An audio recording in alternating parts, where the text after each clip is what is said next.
కాబట్టి మిత్రులారా, బీఆర్ఎస్ ఉద్దేశపూర్వకంగా ఉన్మాదిగా మారి వాళ్ళ అయ్య రావట్లేడు సమస్య అది. నువ్వు ప్రతిపక్ష నాయకుడు రాయన, నువ్వు 50 లక్షలు తీసుకున్నాడు రారా నాయన అంటే వస్తాడు సార్, రేపు వస్తాడు, ఎల్లుండి వస్తాడు, ఇంట్లో కూర్చున్నాడు. ఇంట్లో కూర్చుంటాడు ప్రజల్ని గెలిపించడానికి నాయకుడు ఉంటాడు తప్పితే ఇంట్లో పండుకుంటాడు నాయకుడు ఎట్లయితాడు రా నాయన?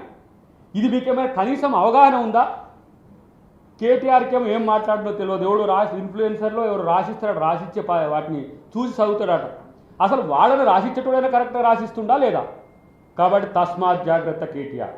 తెలంగాణ సమాజం ఈరోజు మొత్తం వాచ్ చేస్తున్నది. ఎస్సీలో జరుగుతున్న సంఘటన పట్ల నీ పిచ్చి ప్రియలాపనలు చూస్తున్నారు. Bandi Sanjay and Kishan Reddy also. ఒరే నాయన, మీకు డీలిమిటేషన్ మీద ఏం జరుగుతుందో తెలియదు, మీ బతుకుల నాశనం అయితే కూడా తెలియదు. ఇక్కడ ఎవడో ప్రేరేపిస్తూ వచ్చాడు కుయ్యకుర్రా నాయన. తెలంగాణకే కాదు సౌత్ ఇండియాకి నష్టం జరుగుతుంటే అక్కడ ముఖ్యమంత్రి గారు సౌత్ ఇండియా ముఖ్యమంత్రులతోని అక్కడ పార్టీలతో మాట్లాడుతుంటే వీళ్ళు దేశ విభజన చేస్తారని అంటారు. ఒరే నాయన, నువ్వు పుట్టి 40 సంవత్సరాలు బీజేపీ, స్వాతంత్ర సంగ్రామం ఎట్లా జరిగిందో తెలియదు, కాంగ్రెస్ కార్యకర్తల బలిదానాల మీద ఇలా భారతదేశం ఏర్పడ్డది, వీడు దేశ విభజన చేస్తుంది కాంగ్రెస్ పార్టీ అంటాడు. వీడు తుకుడే గ్యాంగ్, వీళ్ళు తీసుకొచ్చి తెలంగాణలో ఆంధ్రప్రదేశ్లో ఇది చేస్తారు.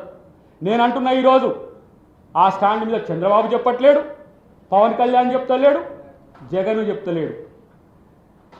చంద్రబాబు పవన్ కళ్యాణ్ ఏమో కూటమి, ఈ రహస్య కూటమేమో జగన్. ఇక్కడ కూడా బీఆర్ఎస్ పార్టీ రహస్య కూటమే.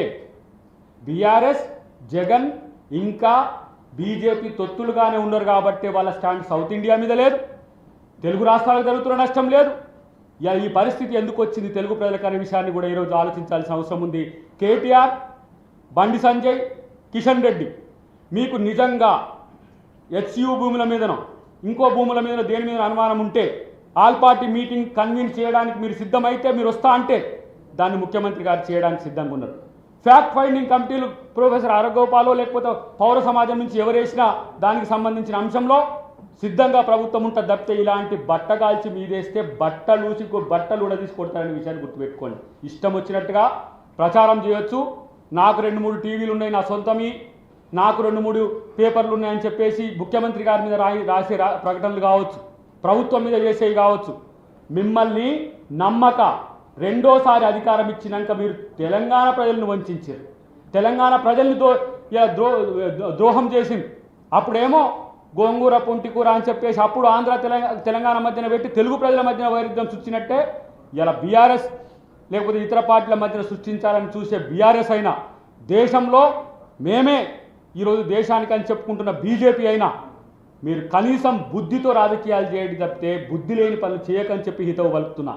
కిషన్ రెడ్డి కూడా మా ఉద్యమ మిత్రుడే, ఆయన పాదయాత్రలు చేసినా మేము పోయినాం అక్కడికి. కానీ తెలంగాణ సమాజం పట్ల ఇంత కమిట్మెంట్ లేని దరిద్రులు మీరు ఎందుకు రాజకీయాలు చేయడం? కేవలం మీ మోడీ అమిత్ షా మోకాళ్ళు పట్టుకోవడానికైనా మీరు రాజకీయాలు చేసి ఇలా సీక్రెట్గా పోయి కేటీఆర్, హరీష్ రావు చేసి వస్తున్నది. అదే ఈరోజు బ్యాక్ టు బ్యాక్ లెక్క ఈ 2 కమలం గులాబీ పింక్ లోటస్లు తెలంగాణ ప్రజల చెవుల్లో పెడతా అంటే నమ్మడానికి సిద్ధంగా లేరు. మిమ్మల్ని ఇలాంటి దొంగలని తెలిసే మిమ్మల్ని ఇలా పాతాళంలోకి తెక్కిన సంగతి గుర్తుపెట్టుకోండి అని చెప్తున్నా. ప్రత్యేకించి నేను ఈ విషయంలో ఎందుకు ఇంత స్పందించాల్సి వస్తుందంటే హెచ్సియుకు సంబంధించి విద్యార్థులు, నేను ఇప్పుడు 2-3 ఇంగ్లీష్ ఛానల్లో నేను డిబేట్ చేసి వస్తున్నా. వాళ్ళకున్న పర్సెప్షన్ వేరుంది. అది మా భూమి మాకు ఇవ్వాల్సిందే, మాకు ఇవ్వకపోతే ఎట్లా తెలంగాణ ప్రభుత్వం అంటున్నారు. మా భూమి అనే పరిస్థితి కోర్టు మీకు చెప్పితే డెఫినెట్గా మేము ఆ పరిస్థితిని తీసుకొస్తామని చెప్పి తెలియజేస్తున్నాం.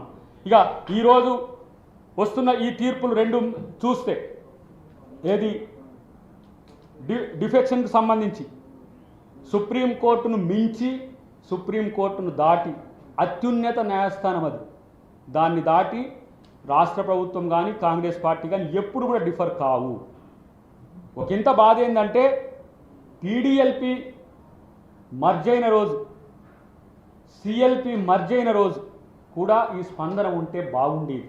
ఇది మా అర్జీ, ఎందుకంటే తెలంగాణ రాష్ట్రంలో బీజేపీ ఏమో కాంగ్రెస్ ముక్త భారత్ అంటుంటే బీఆర్ఎస్ దానికి వంత బారినట్టుగా మొట్టమొదటి టెన్యూర్లో 2014, 18 టెన్యూర్లో టీడీఎల్పీని మర్జీ చేసుకొని 6 ఎమ్మెల్సీలు తీసుకొని